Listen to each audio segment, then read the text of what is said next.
आपके पास एक नहीं 4 एम्ब्रोलॉजिस्ट है, भरमार लोग हैं। And this I want to tell even our media person also कि हमारे आईवीएफ सेंटर में 24 घंटे हर दिन काम होता है। और यही एक ऐसा सेंटर है जहां पर 4 MS गायनोकोलॉजिस्ट और 4 एम्ब्रोलॉजिस्ट की टीम मिलकर हर उस पेशेंट के लिए काम करती है जिसको गर्भ रोकने में मुश्किल हो रही है। मेरा 25 जुलाई आज का दिन जो है पूरे वर्ल्ड में वर्ल्ड IVF डे की तरह मनाया जाता है।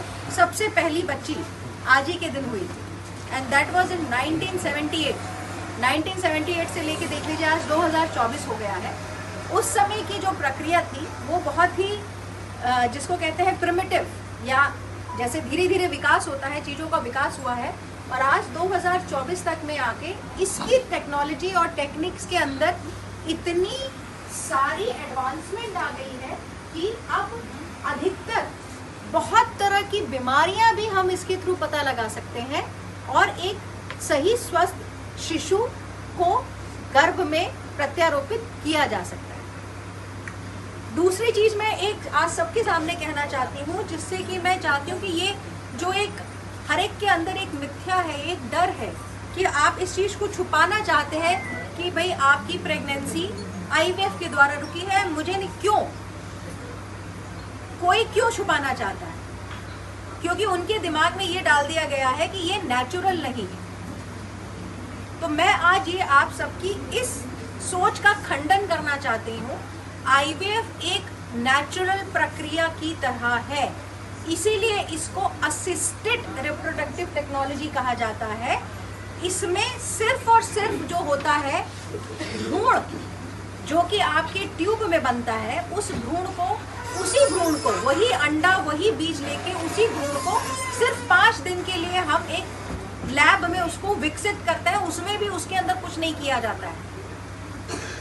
ये ऐसा नहीं है कि कहीं से मार्केट से खरीद के एक हम अंडा ले आए, मार्केट से खरीद के एक बीज ले आए और उसको मिला के हमने बेबी बना दिया। ये ऐसा नहीं है। महिला का ही अंडा होता है जो कि उसके ही गर्भ से, उसके ही अंडेदानी का होता है। पुरुष का ही बीज होता है।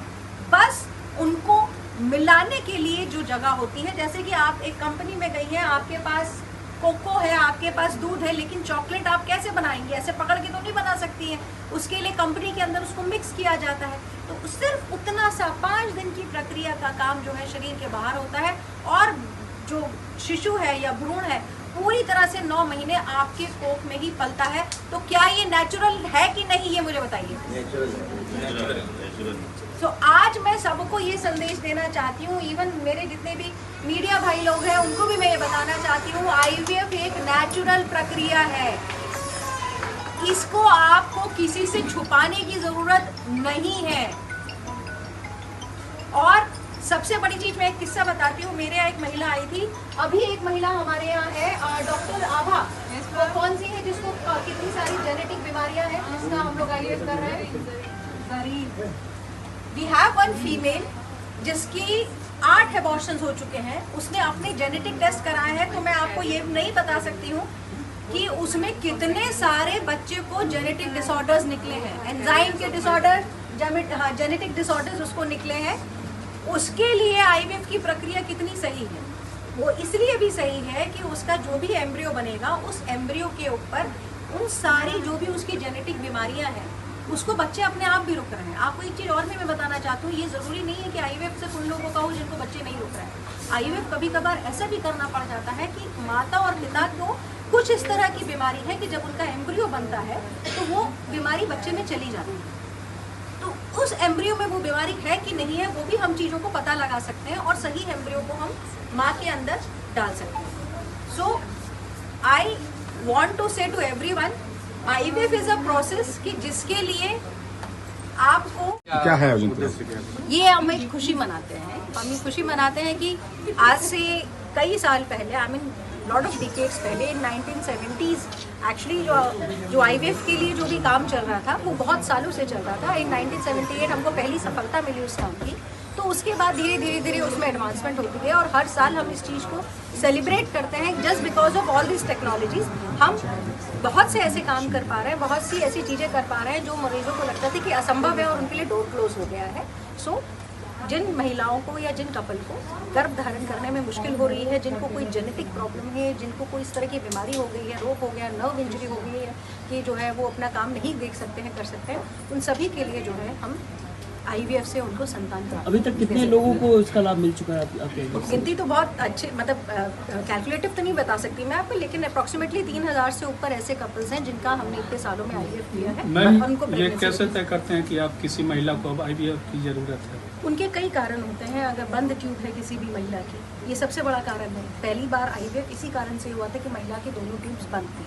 किसी महिला की दोनों ट्यूब्स अगर बंद हैं या दोनों ट्यूब्स काट दी गई हैं या किसी महिला के अंडेदानी में अंडे खत्म हो गए हैं या उसकी उम्र 40 या 42 हो गई है, महीना आना बंद हो गया है, या उसकी उम्र कम है पर महीना आना बंद हो गया है, ये बहुत प्रमुख कारण है जिनके लिए IVF करना पड़ सकता है। कुछ लोग शादी के 2-3 साल बाद ही परेशान हो जाते हैं, बच्चा नहीं हो रहा है उनको। वो देखिए, ऐसा है कि हमारे यहाँ बहुत बड़ा सोशल फैक्टर बड़ा मायने रखता है। शादी के 6 महीने बाद ही जो है महिलाओं से ये अपेक्षा की जाती है कि उनकी प्रेगनेंसी रुके। तो मैं ये सभी महिलाओं के लिए कह रही हूँ, अगर उनकी उम्र 30 या 32 साल से कम है, शादी के बाद 2 साल लगातार अगर संबंध रखने के बावजूद उनकी प्रेगनेंसी नहीं रुकती है, तो इसका मतलब है शादी के बाद 2 साल लगातार संबंध रखने से नियर अबाउट 96% लोगों को बच्चे रुक जाते हैं। अगर नहीं रुक रहे हैं तो उनको अपने इलाज के लिए आगे बढ़ना चाहिए।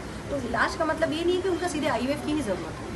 जो उनके अंदर की परेशानियाँ, बहुत सी चीज़ होती हैं, अंडे कम होना, अंडे ना होना, अंडे का ना फूटना, बच्चेदानी में कोई ट्यूमर होना, हस्बैंड के बीज के अंदर कोई कमी होना, फर्टिलाइजेशन ना होना, उसी चीज़ों के हिसाब से उनका आगे इलाज। IVF में एक मेन समस्या ये है कि शुक्राणुओं का ना बनना या फिर वो काम नहीं करते, तो क्या आप लोग उसको इम्पोर्ट करती हैं अलग से? शुक्राणु को 2 तरीके की चीज़ें होती हैं। एक चीज़ होती है जो आपने कहा ना बनना, दैट इज़ एज़ोस्पर्मिया। एज़ोस्पर्मिया क्या होता है? 2 तरीका का होता है। एक की पूरी तरह से बन ही नहीं रहे हैं, एक है बाहर नहीं आ रहा है।